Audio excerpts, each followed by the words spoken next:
এই সবজিটা আমার অনেক বেশি প্রিয়। যেদিন আমাদের বাসায় রান্না হয় সেদিন তো সবাই অনেক বেশি মজা করে খায়। আমাদের যশোরে এই সবজিটা প্রচুর পাওয়া যায়, কিন্তু অনেকে এটা খায় না, আমরা খাই, অনেক বেশি মজা লাগে। তো এটা কিভাবে রান্না করি আপনাদেরকে আজকে দেখাই। ফার্স্টে আমি এগুলো সুন্দর করে কেটে ধুয়ে নিয়েছি।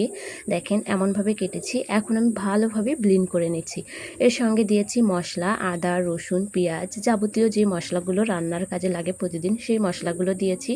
এখন সুন্দরভাবে তেল দিয়ে এগুলো ভাজি ভাজি করে নিব।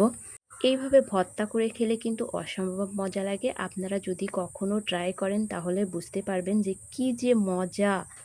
ঝালটা যদি একটু বেশি বেশি হয় তাহলে আরও অনেক বেশি মজা লাগে, অনেকটা শুটকি ভর্তার মতো। আসলেই এটার নাম বলে দিই, এটা হচ্ছে ঘাটকুল বলে আমাদের যশোরে। তো আমি এখন খাওয়ার জন্য বসে গেছি, মানে আর আমার তো আর তরই সইছে না। কারণ যেদিন এটা রান্না করা হয় সেদিন আমার মানে বেশি বেশি করে আমি ভাত নিই। আমি কিন্তু এতগুলো ভাত খাই না নর্মালি, কিন্তু আজকে আমি অনেকটা বেশি ভাত নিয়েছি। সেই স্বাদ আসলে অনেক বেশি মজা হয়েছিল। আপনারা যদি কখনো ট্রাই করেন তাহলে বুঝতে পারবেন। তো আজকের ভিডিওটি এই পর্যন্তই। আল্লাহ হাফেজ।